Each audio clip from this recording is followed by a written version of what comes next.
other, and even when no one is looking.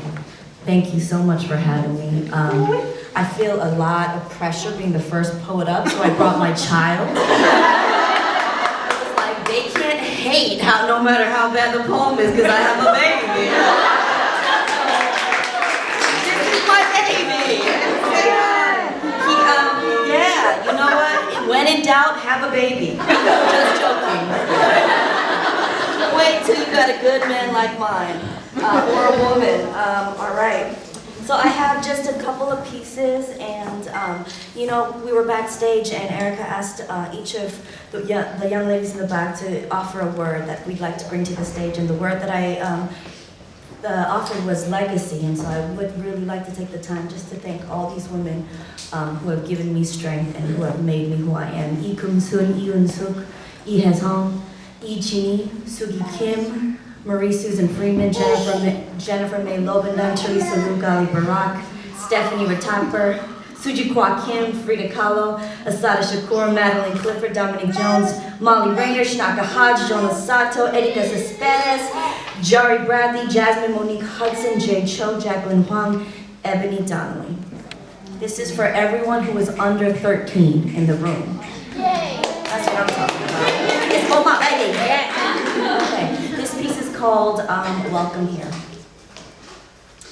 Welcome here, where the blank page can be the scariest place in the world. So here we begin with words like core, the Latin word for heart in its earliest form. In its earliest form, the word courage meant to speak one's mind by telling all of one's heart. This is where we start, with I live here. And here, you are the core. Here you are the center of the page.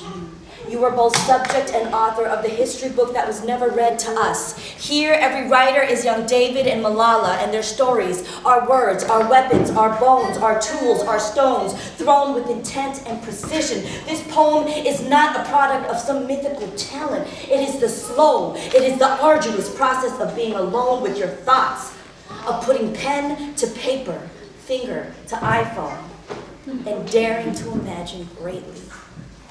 To write in vulnerability is a courageous act because so many young people have been locked out of conversation, into silence, and there's nothing simple about it. It is as gritty, long, and raw as the flesh of a woman giving birth to her first son. Here, the poem is a home. It is a hot plate of juk and pozole cooked on an apple wood-burning stove. Here, the poem is written in languages of the author's native tongue. There are no wrong answers here. The poem is the revolutionary dream that woke up to discover that to be your authentic self is radical. Like Nikki, like Emma, like Alex, like Issa, doing what a woman does when she is natural. Here, the poem is flower essence and burning sage. It is every bird that ever sang "Fuck Your Cage."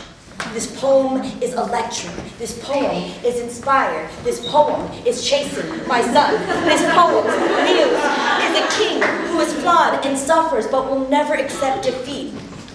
On the silver sliver of hope that he might be loved, not for his speeches and songs, but for the man he is when the crown begins to rust and the crowd turns to dust, because it does and they do. And this poem is still decided to love. It is the life source for my firstborn son who gave me reason to steep in the skin that I am in. This poem is libation. This poem isn't bound by form or structure. This poem is a good book in a rocking chair perched beneath a November persimmon tree. This poem is not an apology. I am, I was, I will be, I am, I was, I will be. Here, the audience is supremely as important as the speaker. So thank you for listening, and welcome here. Because here is actually everywhere the story lives, and anyone with the courage to hear it. This one is for my mother.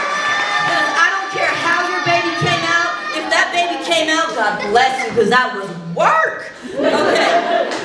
But this piece is about staying in Oakland. This piece is about staying in the middle, in my 20th hour of birth. This poem is about staying in my marriage. I have an amazing marriage. I have 3 beautiful children, but love is work.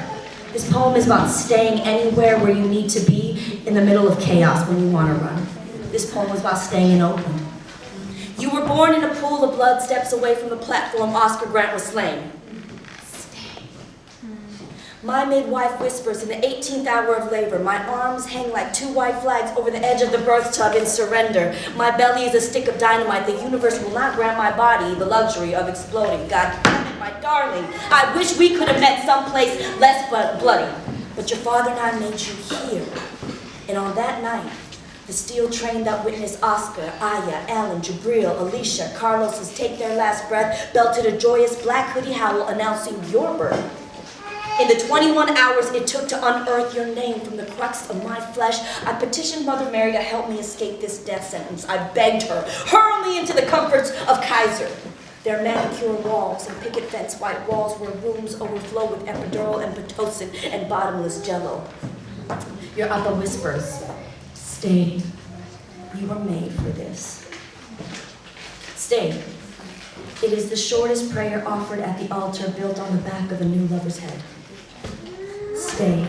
It is the shortest answer a mother might give her son if ever caught between red and blue lights on a blue-black night in a city that is made sport of extinguishing black, brown, and yellow life. To stay in one place in the midst of chaos is an act of love. It is like the promises we make after the rice hits the carpet. In the dead of night during a blue blame fight after I've outfitted him in small and sheets of shame and blame and nobody can hear us and everything in me wants to slam the door and run and everything in him wants this to be the last time. Stay, you say. Let's give it 30 more minutes. And if you aren't ready to push, then we'll leave. On Craigslist, apricots and fig trees line Alameda's prime real estate.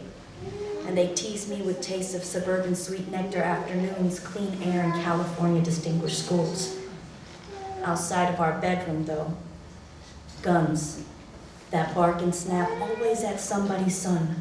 The ones that never stop to wonder why the eyes on the other side of the barrel look kind of like his, crack open their blackberry throats and light up the sky in celebration. Oakland is beautiful. It is complicated. It is the city where my love and I cling to each other and the dark bodies curve like gold question marks, where Oakland's most livable hoods are lined with Priuses, much the way America's shores were once lined with the Pinta and the Nina. White Asian hipsters descend on the lake like omnipresent priests, like boutique-bought eye-wearing evangelists, but I can't see myself in their God, my love. When you are older, I will hold your face to this beat-up place and I will tell you about love. I will tell you about things that I never thought I would say as a mother. I will tell you about survival in a desert when your crayon box mind wonders why we live in a place of more cigarettes than stars and bars and why the police can be so mean and why they come so late when we need them the most. I will tell you, seeds don't always choose their homes. They are sown.